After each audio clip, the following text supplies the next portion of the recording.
સ્ત્રી રૂપે પણ છે, જેમ યમુના જળ રૂપે પણ છે અને પાછા સ્ત્રી રૂપે પણ છે, જેમ બધા જ પર્વતો એ પર્વત રૂપે પણ છે અને પાછા મનુષ્ય રૂપે પણ છે, એમ ભગવાન વિષ્ણુના અંશમાંથી જન્મેલો આ હિમાલય એ સ્થાવર સ્થિર પર્વત રૂપે પણ છે અને પોતે પુરુષ રૂપે પણ છે.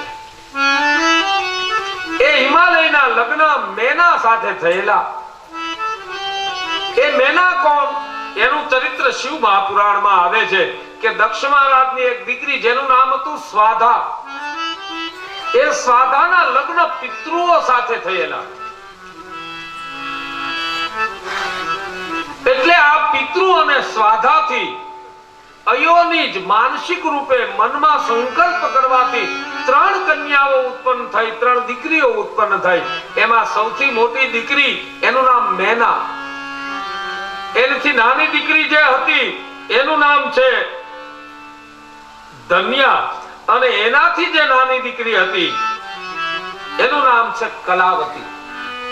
આ 3 કન્યાઓનો જન્મ પિતૃઓ અને સ્વાધાથી થયો.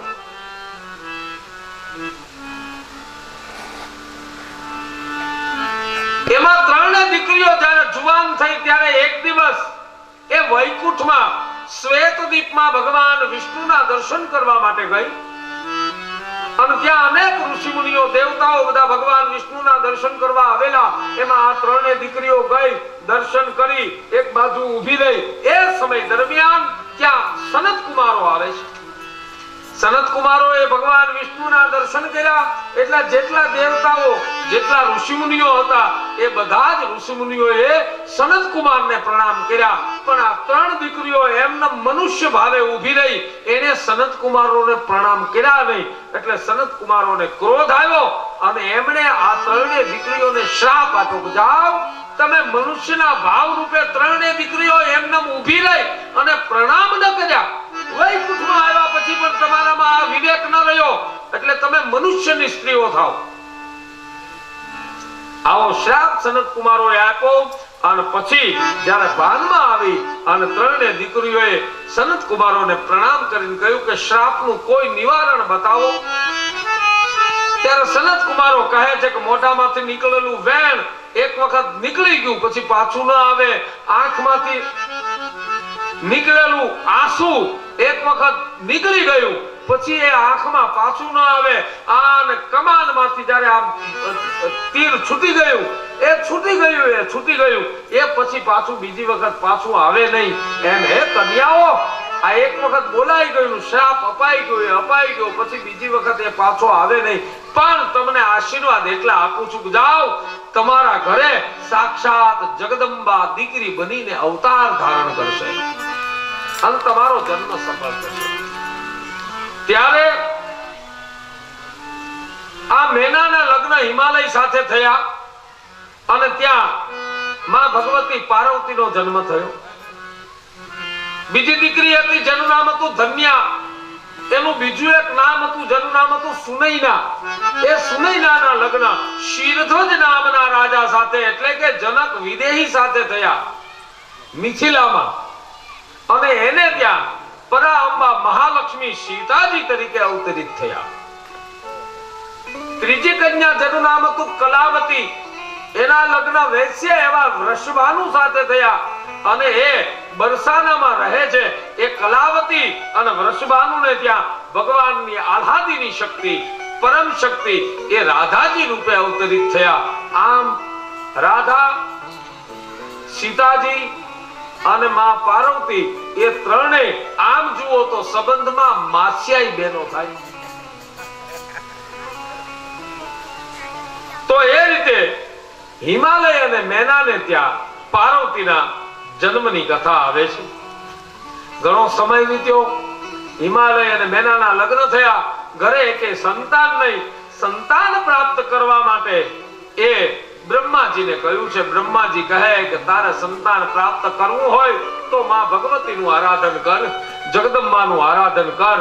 અને પછી દક્ષ અને આ હિમાલય અને મેનાએ માં ભગવતીનું આરાધન કર્યું છે. જગદંબા પ્રસન્ન થયા અને કહ્યું છે કે જાઓ હું તમારે ત્યાં અવતાર ધારણ કરીશ. અને માં જગદંબાએ કહ્યું એટલે હિમાલય અને મેના ભગવાન મહાદેવનું આરાધન, માં ભગવતીનું આરાધન કરે અને પોતાના ઘરે ગયા. વર્ષો વીતવા લાગ્યા છે અને પછી સગર્ભા અવસ્થાનો અનુભવ મેના જ્યારે કરવા લાગ્યા છે ત્યારે ચૈત્ર મહિનો આવ્યો છે, 9મી તિથિ આવી છે અને એમાં રાત્રિનો સમય થયો, બરાબર અડધી રાત્રિ થઈ. એ સમયે માં ભગવતીને પ્રગટ થવાની જ્યારે વેળા આવી છે, આકાશમાં દેવતાઓના વિમાનો ફરવા લાગ્યા છે, માં જગદંબાની ગર્ભ સ્તુતિ કરવા લાગ્યા છે.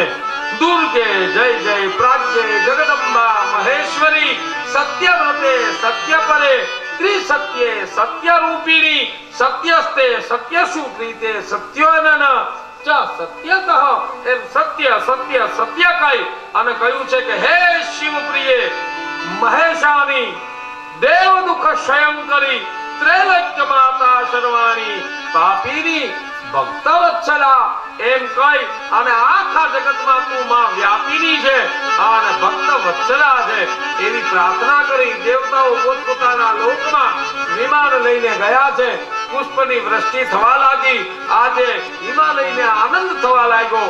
મેનાને હૃદયમાં ઉમંગ ક્યાંય માતો નથી ને એ જ સમયે પ્રકાશનો પુંજ થયો અને ચૈત્ર મહિનો એની 9મી આવી, અડધી રાત્રિ થઈ ત્યારે માં જગદંબા અષ્ટભુજા વાળી પ્રગટ થઈ. બોલીએ જગદંબા માત કી જય. અષ્ટભુજા વાળી માં પ્રગટ થઈ એટલે મેનાએ કહ્યું છે કે માં અમે તો માંગ્યું હતું કે તું દીકરી તરીકે અમારા ઘરે અવતાર ધારણ કર. જગદંબા પ્રગટ થયા અને પછી જ્યારે રડવા લાગ્યા તતો મેના પુરુષાવે સુતા ભૂત્વા મહાધૃતિ ચકારદનં તત્ર લોકિકી ગતિમાશ્રિતા. શિવ મહાપુરાણમાં લખ્યું છે કે જ્યારે લૌકિક ગતિ કરી એ બ્રહ્મ છે, પરાશક્તિ છે, પરાંબા છે, એ બધું જ માં ભગવતી ભૂલી ગઈ અને એક માના પ્રેમમાં લૌકિક ગતિ કરી અને જ્યાં રડવા લાગ્યા છે, આનંદ આનંદ થયો છે. માં ભગવતી પ્રગટ થયા, વાજિંત્રો વાગવા લાગ્યા છે અને પછી દેવોએ પુષ્પની વૃષ્ટિ કરી. મેનાના પૂરમાં માં ભગવતીનો અવતાર થયો, શ્યામ રંગ છે અને જ્યારે એ રડવા લાગ્યા બધાને ખબર પડ્યા છે. એક વખત જય જયકાર કરીએ. બોલીએ પાર્વતી મૈયા કી જય.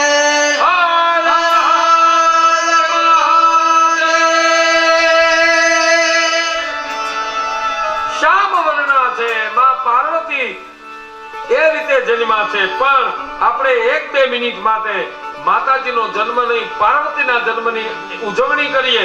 એ પહેલા સુખનાથ મહાદેવના મહંત એવા અરવિંદગીરી બાપુ અહીંયા પધાર્યા છે. તો હું વિનંતી કરું છું કે અરવિંદગીરી બાપુ આપ વ્યાસપીઠ પાસે પધારો અને હાર્દિક ગીરી બાપુ એનું શાલથી સ્વાગત કરશે. પધારો બાપુ.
રૂપિયા